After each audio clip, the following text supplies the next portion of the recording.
You ask Tiger to solve. This deals with linear equations with one unknown. The final result is y equals 88. Let's solve it step by step. Group all constants on the right side of the equation. Add 11 to both sides. Simplify the arithmetic.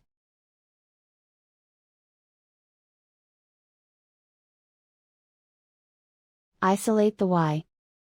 Multiply both sides by 4. Group like terms.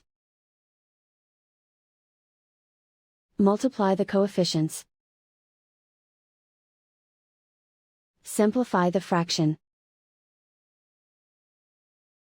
Simplify the arithmetic. And so the final result is y equals 88.